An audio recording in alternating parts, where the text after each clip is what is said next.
안녕하세요. 사연을 부탁해입니다. 오늘의 사연을 소개하겠습니다. 우리 부모님은 작은 시골 마을에서 농사를 짓고 계십니다.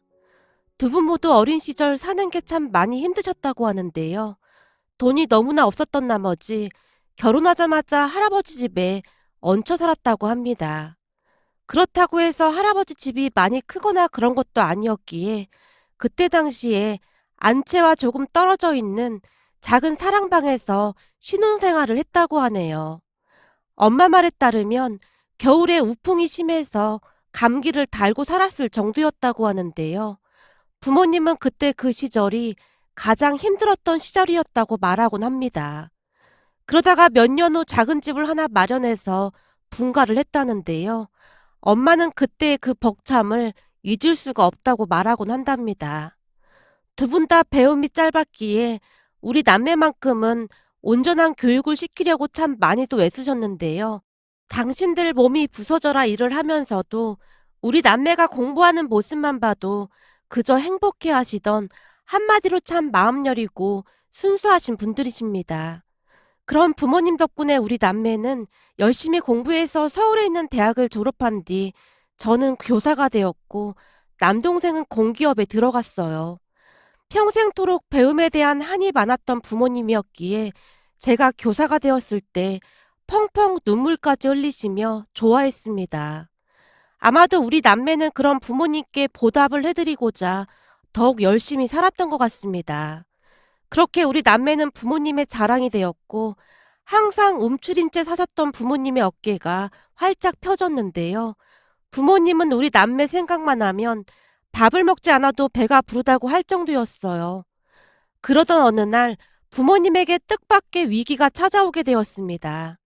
그날은 제가 부모님께 남자친구를 소개하기 위해 같이 고향에 내려간 날이었어요. 우리는 남자친구 어머니의 소개로 만나게 되었는데요. 남자친구 어머니도 교사로 근무를 하고 있었기에 평소 저를 마음에 들어 하고 있던 남자친구 어머니께서 우리 둘을 이어주셨습니다. 사실 그렇게 만나게 되면 껄끄러운 부분이 많을 수밖에 없었기에 처음에는 많은 고민을 하기도 했지만 남자친구 어머니는 인성이 참 좋으신 분이었어요. 제가 가장 기억에 남는 장면이 있었는데요. 어느 겨울 교무실이 시끌벅적해서 무슨 일인가 싶어 교무실 안으로 들어갔는데 그곳에는 남자친구 어머니와 다른 교사 한 분이 말다툼을 하고 있었어요. 최 선생님, 적어도 선생님은 그러면 안 되는 거 아닙니까? 그게 무슨 말씀이시죠? 지금 너무하셨다 그 말입니다. 그러니까 제가 뭘 너무했다는 말입니까? 그걸 지금 몰라서 묻는 겁니까? 나 참 이 선생님은 왜 매사 그렇게 삐딱하신 거예요? 최 선생님, 그 말 참 듣기가 거북하네요. 그렇잖아요. 무슨 싸움짝도 아니고 남의 일에 다 참견하고 자신이 무슨 정의의 사도라도 되는 마냥 그러고 살고 있잖아요. 그런데 이 선생님 혹시 그거 아세요? 다들 이 선생님 때문에 불편해하고 있는 거요. 이건 뭐 웬만큼 해야 이해를 하지. 사사건건 다 끼어들어서 훈계질이니 짜증나서 일을 할 수가 있나. 최 선생님이 아니 곱다는 표정으로 남자친구 어머니인 이 선생님을 위아래로 훑어봤어요. 최 선생님, 부모가 없는 아이들이 기댈 곳이 어디 있겠습니까? 그런 아이들에게 우리가 부모 역할을 해줘야 하는 게 아니겠어요? 아직 세상에 나가지도 않은 아이들에게 적어도 우리라도 울타리가 되어줘야 하는 거 아니냐 그 말입니다. 그 애들한테 우리가 얼마나 큰 존재인지 최 선생님도 잘 아시잖아요. 그런데 그렇게 대놓고 차별을 하게 되면 애들이 어떻게 바르게 자랄 수가 있겠습니까? 교사라는 직업은 그냥 직장인이 아닌 겁니다. 적어도 아이들에게 공정한 게 뭔지, 그리고 공부도 공부지만 인성 또한 가르쳐야 하는 게 우리 교사의 역할이다 이 말입니다. 근데 최 선생님은 지금 대놓고 아이를 차별하지 않았습니까? 아니, 이 선생님 말을 너무 함부로 하시는 거 아닙니까? 내가 차별을 하긴 무슨 차별을 했다고 그래요. 방금 최 선생님이 은정이한테 그랬잖아요. 엄마 아빠도 없으니까 네가 배운 게 뭐가 있겠느냐고요. 이게 지금 교육 잘하는 사람 입에서 나올 말은 아니지 않습니까? 내가 뭐 없는 말 했어요? 맞잖아요.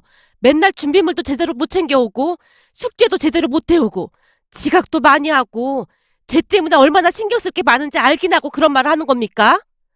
선생님이라면 은정이가 왜 그럴 수밖에 없었는지 한 번쯤은 물어보셨어야죠. 은정이 아침마다 할머니 일 도와주고 오는 건 모르셨죠? 아니, 그걸 제가 어떻게 합니까? 애가 말을 안 하는데. 최 선생님이 은정이한테 말할 기회는 주셨고요. 항상 그냥 몰아붙였잖아요. 거기다 오늘은 심한 말까지 했으니 은정이가 얼마나 상처받았겠습니까? 이 선생님의 말에 최 선생님의 얼굴이 시뻘겋게 달아올라 있었는데요. 제가 보기에 최 선생님은 무엇이 잘못된 것인지 전혀 모르고 있는 것 같아 보였습니다. 최 선생님이 이 선생님을 한참 노려보다가는 나가버렸거든요. 그 모습에 다른 선생님들도 수근거렸는데요. 평소 최 선생님 행실에 문제가 좀 있긴 했어. 그렇긴 한데 사실 이 선생님도 조금 지나친 부분이 없잖아 있긴 하지. 생각해봐. 우리가 신도 아니고 어떻게 모든 애들을 다 챙길 수가 있겠어? 그건 아니지. 그래서 담임이라는 게 있는 건데 최소한 담임이라고 하면 반 애들에 대해 알고는 있어야 하는 거지. 라며 다들 한마디씩 하고 있었어요. 물론 저는 이 선생님의 생각이 옳다는 쪽이었습니다. 그렇잖아요. 힘든 시간을 보내고 있는 아이들에게 조금이나마 손을 내밀어 준다면 아이들의 인생이 송두리째 바뀔 수도 있지 않을까 하는 생각을 하곤 했거든요. 그 뒤 저는 이 선생님에게 마음을 빼앗긴 채 많이 의지하며 지냈습니다. 이 선생님 또한 저를 각별히 생각하며 항상 챙겨줬고요. 그러다 보니 어느 날 이 선생님이 제게 아들을 소개해주겠다고 했고 저도 사양하지 않은 채 자연스레 소개팅을 하게 되었어요. 남자친구는 항공우주 관련 연구원으로 명문대 대학원을 졸업한 사람이었어요. 머리가 많이 좋은 모양으로 어릴 때부터 수재라는 소리를 많이 들었다고 합니다. 또한 이 선생님을 그대로 쏙 빼닮았던 것인지 예의 바르고 겸손한 사람이었어요. 덕분에 우리는 금방 가까워졌고 곧 연인 사이가 되었습니다. 그렇게 우리는 3년가량 만나오다 결혼 이야기가 나왔고 그날 우리 부모님께 인사를 드리러 갔었어요. 남자친구가 내려간다고 하자 부모님이 한상 가득 음식을 차려놓은 채 기다리고 있었는데요. 문제는 대화를 하면 할수록 부모님의 안색이 변해가고 있었어요. 그러니까 아버님은 대학 교수시고 어머님도 학교 선생님이시라는 말이네요. 네, 맞습니다. 이런 큰일이네. 순간 엄마의 안색이 창백해지는 듯 하더니 걱정스러운 듯 긴 한숨을 내쉬었어요. 그런 엄마를 보며 남자친구가 마음에 들지 않는 것인가 걱정이 되었는데요. 식사가 끝난 다음 엄마가 저를 주방 안쪽으로 끌고 가더니 최대한 목소리를 낮춰서 말했어요. 너 괜찮겠어? 뭐가 괜찮아? 네 예비 시부모짜리가 보통 자리가 아니던데 괜찮겠냐 그 말이야. 결혼은 니들만 하는 게 아니라 집안끼리 하는 거라 수준이 웬만큼 맞아야 하는데 우리랑 차이가 나도 너무 많이 나잖아. 뭐가 또 보통 자리가 아니야. 그리고 차이가 나긴 무슨 차이가 난다는 거야. 아니 그걸 내 입으로 꼭 말해야 알아듣겠니? 너도 알다시피 네 아빠랑 나는 중학교밖에 못 나왔는데 그것 때문에 괜히 너한테 피해라도 갈까 봐 그렇지. 엄마가 잔뜩 눈치를 보며 말을 하고 있었는데요. 엄마의 말에 갑자기 화가 치밀어 올라 제가 소리쳤어요. 엄마, 무슨 그런 말을 하고 있어. 난 엄마 아빠 창피하게 생각한 적 단 한 번도 없어. 그리고 엄마 아빠를 그렇게 생각하는 집안이라면 난 절대 결혼 안 해. 엄마는 나를 뭘로 보고 그런 말을 하는 거야? 민망하게 왜 소리를 지르고 그래? 엄마는 그냥 걱정돼서 하는 말인데. 엄마, 유준 씨 부모님 그런 분들 아니셔. 정말 좋은 분들이셔. 그리고 우리를 소개해주신 분도 유준 씨 어머님이신걸? 그야 너만 놓고 봤을 때는 어디 하나 나무랄 데가 없으니 그랬을 텐데 우리가 이러고 사는 거 알고 나면 생각이 바뀔 수도 있잖아. 엄마 진짜 이럴 거야? 유준 씨 부모님도 다 알고 계시고 아무 관심도 없으셔. 오히려 엄마 아빠가 우리 남매 잘 키웠다고 칭찬하시는걸? 뭐? 그럼 네 아빠랑 내가 중학교만 나온 것도 알고 있단 말이야? 그렇다니까. 내가 이미 다 말했어. 유준 씨 어머님이랑은 원래부터 잘 알던 사이거든. 거참 난감하네. 하필이면 대학 교수에다 선생님일 게 뭐야. 우리가 너무 부담스럽잖니. 부담스럽긴 뭐가 부담스러워. 그게 뭐가 그렇게 중요한 거라고. 생각해봐라. 네 큰엄마 큰아빠는 고등학교라도 나왔는데 우리는 고등학교도 못 나와서 네 큰엄마가 맨날 무시하잖니. 그런데 대학 교수님은 우리가 얼마나 하찮게 보이겠냐 그 말이야. 엄마, 오히려 잘 배운 사람들은 그런 행동 절대 안 해. 큰엄마 인성이 잘못된 거지. 큰엄마가 할머니도 엄청 구박해서 돌아가실 때까지 엄마가 모시고 있었잖아. 큰엄마는 인성이 원래 그런 사람이니까 신경 쓸 필요도 없어. 제가 엄마를 안심시켰지만 엄마의 얼굴에는 근심이 가득해 보였어요. 아마도 평소에 고등학교를 졸업한 큰엄마가 우리 엄마를 무시하곤 해서 알게 모르게 주눅이 들었던 것이 아닌가 싶었습니다. 큰엄마는 악랄하기 그지없는 사람이었거든요. 할머니를 모시겠다고 재산을 받아가서는 어찌나 구박을 했던지 할머니가 두 손 두 발 다 들고 도망 나오다시피 했으니까요. 우리 할머니도 참 대단하신 분이었는데요. 큰엄마에게 줬던 재산을 악착같이 다 받아낸 채 돌아가실 때까지 우리 부모님과 함께 살았습니다.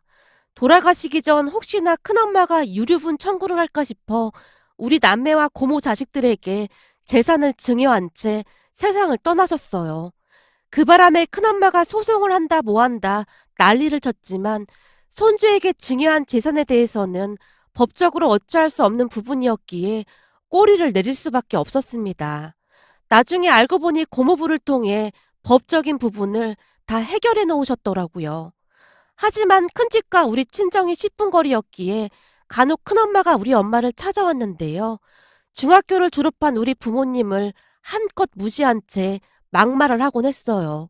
우리는 굳이 그렇게까지 하는 큰엄마의 심리를 이해할 수가 없었지만 큰엄마는 마치 그동안 맺힌 것들을 쏟아내기라도 하듯 엄마에게 막말을 쏟아내곤 했어요. 그렇잖아도 많이 배우지 못한 부분에 대해 한이 맺혀있던 엄마에게는 그런 큰엄마의 말이 큰 상처가 될 수밖에 없었던 것 같습니다. 엄마는 워낙 마음이 여린 사람으로 큰엄마를 끊어내지도 못했거든요. 그랬기에 엄마 입장에서는 더욱 위축이 될 수밖에 없었던 것 같네요. 그 뒤에 우리는 상견례를 하게 되었고 그곳에서 부모님이 엄청난 스트레스를 받고 있는 듯해 보였어요. 왜냐하면 상견례를 하는 내내 입을 꾹 다문 채 예비 시부모님이 묻는 말에만 대답을 할 뿐이었거든요. 예비 시부모님 입장에서는 최대한 부드러운 분위기를 유지하려고 노력하고 있었지만 너무나 긴장을 하고 있던 부모님의 모습에 오히려 어쩔 줄을 몰라 하는 모습이었습니다. 그런 부모님의 모습에 가슴이 미어져 내렸다고 해야 할까요? 제 입장에서는 답답했다기보다는 너무나 가슴이 아플 뿐이었어요. 그렇게 어찌어찌 상견례를 끝낸 뒤 부모님은 그날 바로 본가로 내려가셨고 잠시 뒤 예비 시어머님께 전화가 걸려왔어요. 다혜야, 혹시 오늘 우리가 무슨 실수라도 한 게 아닌가 걱정돼서 전화했다. 아니에요, 어머님. 어머님 아버님께서는 아주 잘해주셨는걸요? 그래? 근데 두 분 다 말씀도 너무 없으시고 우리 눈치를 너무 보는 것 같아서 여간 걱정이 되는 게 아니더구나. 그래서 우리가 무슨 실수라도 했나 싶었어. 아니에요. 그런 건 아닌데 전에도 한번 말씀드렸듯이 아무래도 저희 부모님이 학벌 때문에 위축되곤 하시거든요. 어머님도 그렇고 아버님도 그렇고 학벌이 너무 좋으시니까 혹여라도 실수라도 할까 봐 말을 많이 안 했다고 하시더라고요. 실수할 게 뭐가 있어. 사람 사는 게 다 똑같은 거지. 그래 알았다. 오늘 고생했다. 얼른 쉬어라. 라며 예비 시어머님이 전화를 끊었어요. 그렇게 나중에 알고 보니 우리 부모님이 상견례에 간다는 소리를 듣고는 큰엄마가 득달같이 쫓아와서는 다시 한번 엄마의 길을 꺾어놨던 모양이었어요. 동서, 상견례 간다며? 다혜 시부모는 명문대 나와서 직업도 엄청 좋다며.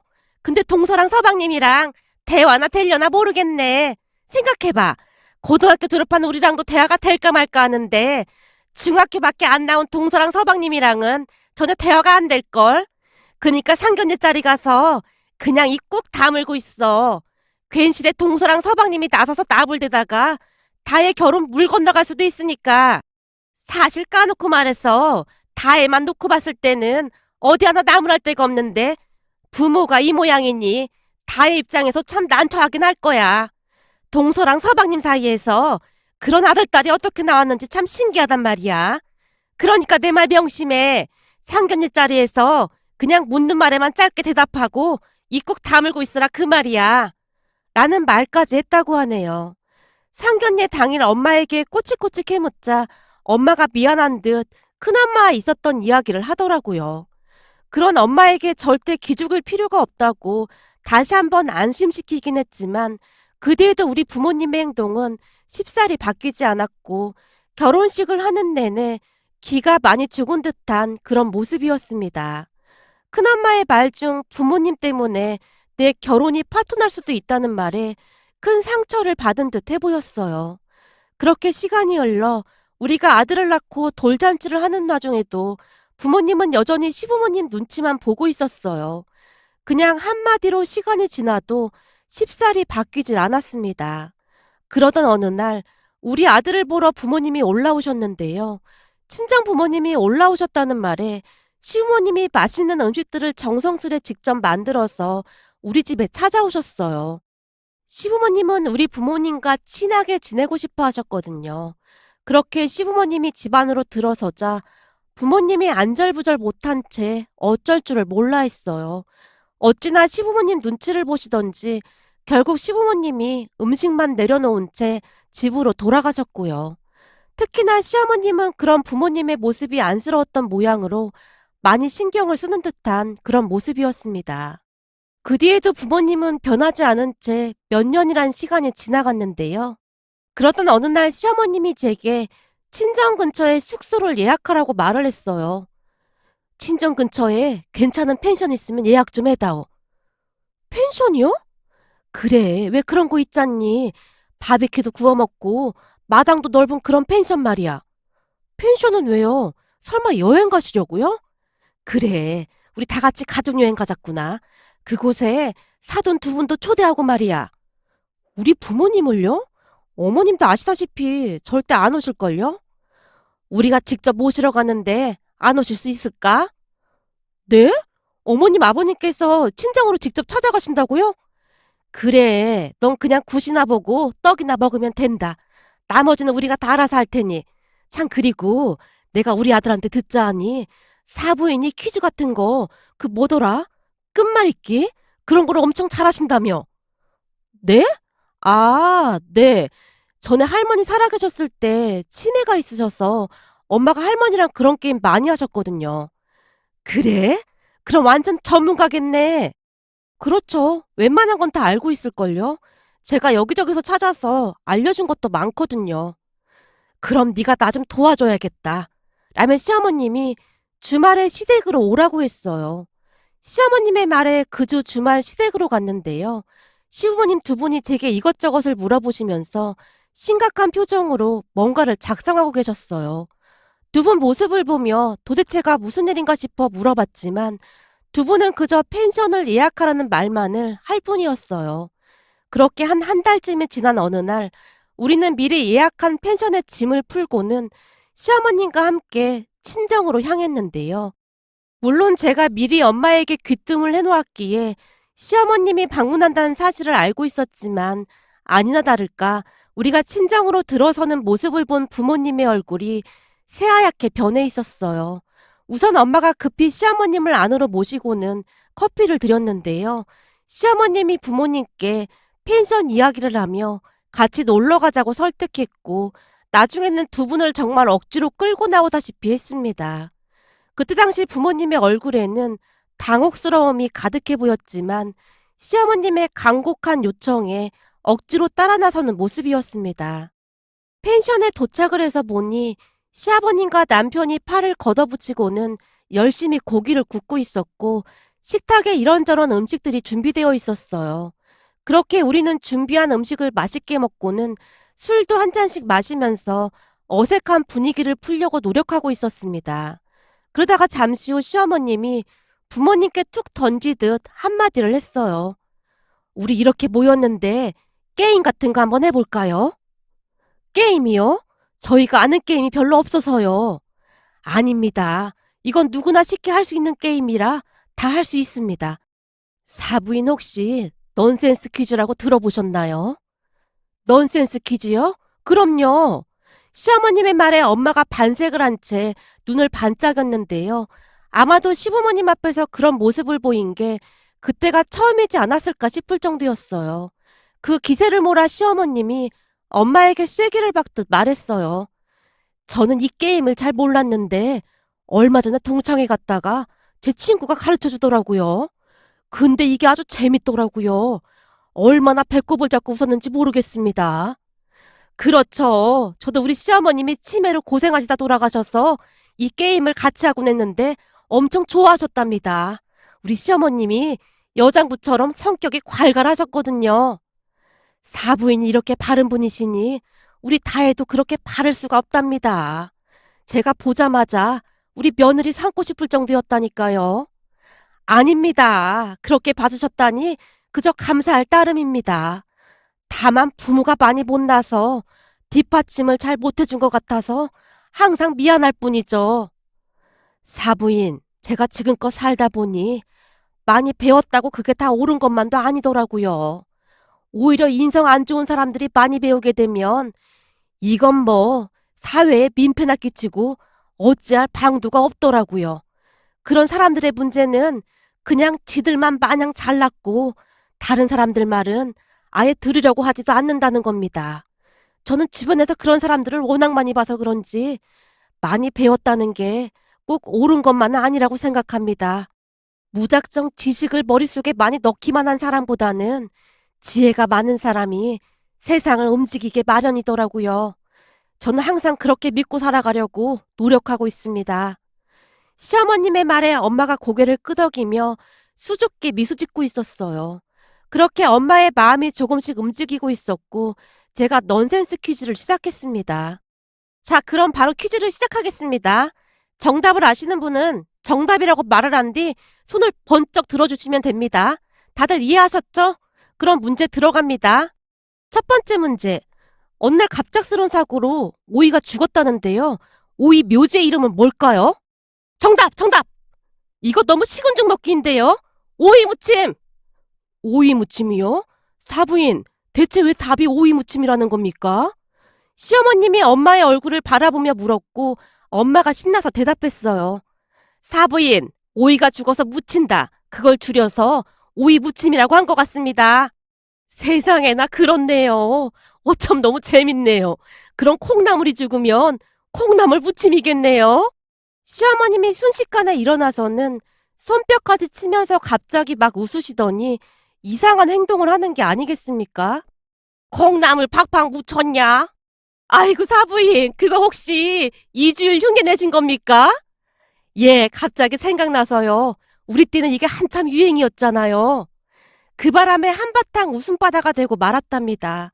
물론 저도 웃음이 나와서 말을 제대로 할 수가 없을 정도였기에 한동안 배를 움켜잡고는 다시 문제를 내기 시작했어요. 자, 그럼 두 번째 문제. 변호사가 제일 싫어하는 사람은? 정답! 정답! 네, 이번에도 김옥자님이 빨랐습니다. 정답은? 법 없이도 사는 사람! 우와, 정답! 정답입니다. 제가 큰 소리로 외치고 있었는데요. 사부인, 진짜 대단하십니다. 대체 그걸 어떻게 다 알고 계신 겁니까? 저는 워낙 많이 해봐서요. 자, 그럼 세 번째 문제. 산부인과 의사가 제일 싫어하는 사람은? 정답! 네, 이번에도 김옥자님이 빨랐습니다. 무자식이 상팔자라고 하는 사람! 네, 정답입니다. 제가 다시 큰 소리로 외쳤는데요. 제 옆에서 가만히 앉아있던 우리 아들이 갑자기 벌떡 일어나더니 외쳤어요. 와! 외할머니 최고다! 외할머니 천재인가 봐! 그러게 말이다. 외할머니가 다 맞추시는구나. 사부인, 저한테도 기회를 좀 주시죠. 시어머님의 말에 엄마의 얼굴이 발그스름해져 있었는데요. 그쯤에서 엄마뿐만 아니라 아빠의 표정도 많이 변해 있었어요. 자, 그럼 네 번째 문제. 할머니, 할아버지들께서 가장 좋아하는 폭포 이름은? 정답! 정답! 이번에는 시어머님이 번쩍 손을 들고는 자리에서 일어나셨어요. 네, 이번에는 이순복님이 빨랐습니다. 정답은?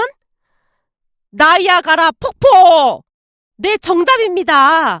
사부인도 잘하시는걸요. 아닙니다. 사부인에 비하면 아직 한참 부족합니다. 앞으로 많이 좀 알려주세요. 두 분이서 손까지 맞잡고는 웃고 계셨어요. 자, 이번 게임은 김옥자님의 압도적인 승리였습니다. 그럼 두 번째 게임은 끝말잇기 게임입니다. 끝말잇기 게임은 굳이 설명하지 않아도 잘 아시겠죠? 끝말잇기 게임이라는 말에 시어머님이 엄마에게 말했어요. 사부인, 제가 먼저 운을 띄워도 될까요? 그러시지요. 먼저 말씀해 보시지요. 아까 보니 동네에 경운기가 많이 보이던데 경운기로 하겠습니다. 경운기? 기라, 기쁨! 예? 기쁨이요? 뿜자로 시작하는 단어가 없는 것 같은데. 뭐야? 끝난 거야? 엄마 뭐야? 남편이 불만 섞인 목소리로 말하고 있었고 시어머님이 민망한 듯 웃고 있었어요.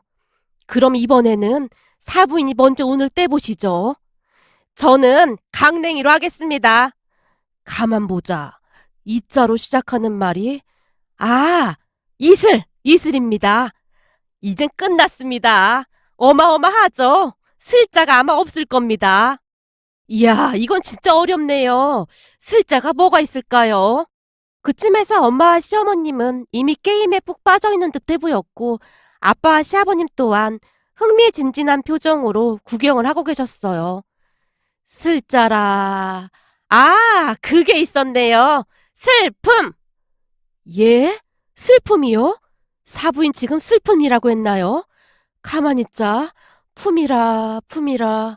시어머님이 집중을 한 채 품자를 되뇌이고 있던 순간 남편이 냉정하게 외쳤어요.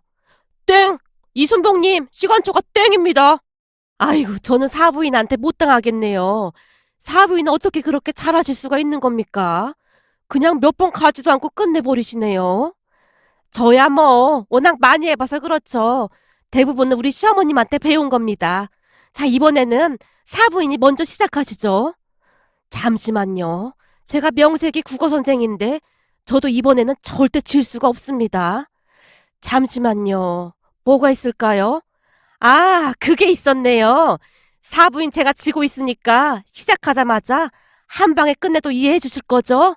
이번에는 제가 이긴 거나 다름이 없습니다. 자, 저는 외뚜로 하겠습니다. 이 외뚜라는 단어는 필이나 나팔 소리를 뜻하는 순우리말입니다.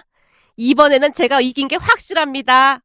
시어머님이 확신에 찬 목소리로 말을 하고 있었고 시아버님과 아빠가 침까지 꼴깍 삼킨 채 잔뜩 긴장을 하며 두 분을 바라보고 있었는데요.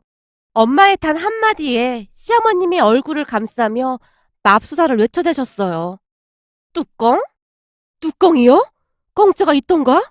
공짜가 어딨더라? 망했네, 망했어. 와, 장모님 대단하세요. 그냥 한 방에 끝내셨어요. 대박이다. 와, 외할머니 천재네, 천재. 우리 유치원 선생님보다 더 똑똑해. 남편과 아들이 물개박수까지 치고 있었어요. 그 바람에 가족들 모두 큰 소리로 웃고 말았는데요. 그러는 사이 시부모님과 부모님 사이가 많이 좁혀진 듯 해 보였습니다. 평소에는 입을 잘 열지 않던 부모님이 신나서 이야기를 하고 계셨거든요. 우리는 늦은 밤까지 대화를 하다가 잠이 들었답니다. 그 뒤에는 모든 것이 바뀌었고 말이죠. 그렇게 집으로 돌아간 엄마가 제게 전화를 했거든요. 예, 사돈 양반 두 분이 참 좋은 분이라 다행이다. 내가 그랬잖아. 우리 시부모님 정말 좋은 분들이시라고. 사부인한테 고마웠다고 꼭 전해주렴. 라는 말까지 했거든요. 그렇게 시부모님과 부모님은 점점 가까워져 갔고 이제는 시부모님이 친정에 스스럼 없이 찾아가서 같이 삼겹살도 구워 드시고 즐거운 시간을 보내곤 하신답니다. 그러던 어느 날 엄마가 제게 전화를 했는데요. 예, 너 성윤이 결혼식 날 어떻게 할 거냐? 곧 성윤이 오빠 결혼식이었구나. 큰엄마 생각하면 안 가고 싶긴 한데 서울에 사는데 안 갈 수도 없잖아. 참석해야지 뭐. 그나저나 성윤이 오빠 결혼 안 한다고 걱정하더니만 큰엄마 또 엄청 난리치고 다니겠네. 말도 마라. 며칠 전에 우리 집에 와서는 성윤이네 처가 욕을 어찌나 하던지 내 골이 다 울리더라니까. 왜? 무슨 일인데 그래? 네 큰엄마한테 들어보니 성윤이 예비 장인 장모가 전문대를 나온 모양인데 상견례에서 그것 때문에 네 큰엄마 큰아빠를 그렇게 무시했다지 뭐니? 무시할 게 뭐가 있다고 무시를 해? 내 말이 그 말이야. 당신들은 정문대 나왔는데 네 큰엄마 큰아빠는 고등학교밖에 못 나왔다고 그렇게 얕잡아봤다지 뭐니. 엄마가 혀까지 차면서 큰엄마 이야기를 했는데요. 부하가 나긴 났던 모양인지 큰엄마가 엄마에게 하소연까지 하더랍니다. 아니 지들이 잘났으면 얼마나 잘났다고 그 난리야. 가만 보면 무식한 것들이 꼭 그런다니까. 이게 말이야. 벼는 익을수록 머리를 숙인다는 말도 있는데 사람들이 그리 살면 안 되는 거야. 뭐 별로 차이도 안 나는구만. 말끝마다 대학 그러면서 아주 난리도 아니었다니까. 라는 말을 하다가 갔다고 하네요. 엄마의 말을 듣던 제가 기가 막혀서 한마디를 했어요. 참네. 뭐 묻은 개가 뭐 묻은 게 나무란다고 그동안 큰엄마가 한 건 생각도 안 나나 보네. 내가 보기엔 큰엄마랑 아주 똑같은 사돈을 만났네. 앞으로 볼만하겠다. 사실 이런 말 하면 안 되는 건 아는데 네 큰엄마 말 듣는데 속이 맺혔던 게 쑥 내려가는 것 같지 뭐니. 그리고 그런 얘기 듣고 보니 우리 사돈 양반 두 분이 얼마나 경우가 있는 분들인지 그냥 다 감사한 마음이 들지 뭐냐. 그니깐 항상 시부모님한테 잘해. 세상에 그런 분들이 어딨겠어. 전에 펜션에서도 말이야. 사돈이 일부러 그런 게임한 거 다 알고 있었다. 뭐야, 엄마 알고 있었어? 그래. 이래봬도 엄마가 눈치는 백단이야. 네 아빠랑 나랑 기 살려주려고 한 걸 우리가 어떻게 모를 수가 있겠니? 사실 그날 고마워서 엄마 혼자 얼마나 울었는지 몰라. 세상에 네 시부모님 같은 분들 없으니까 항상 잘해야 한다. 알았어, 엄마. 그니까 엄마 아빠도 앞으로 눈치 보고 그러지 좀 마. 우린 엄마 아빠가 정말 자랑스럽단 말이야. 그래, 고맙다. 엄마의 목소리가 촉촉하게 젖어 있었습니다. 지금도 시부모님은 자주 친정 나들이를 하고 계신답니다. 그리고 여전히 네 분이서 게임을 한다고 하는데요. 요즘은 우리 시어머님 실력이 아주 많이 늘었다고 하네요. 그런 모습을 보고 있노라면 그렇게 마음이 따뜻해질 수가 없답니다. 이 자리를 빌어 시부모님께 감사하다는 말씀을 다시 한번 드리고 싶습니다. 오늘의 사연은 여기까지였습니다. 즐겁게 보셨다면 구독, 좋아요 부탁드립니다. 고맙습니다.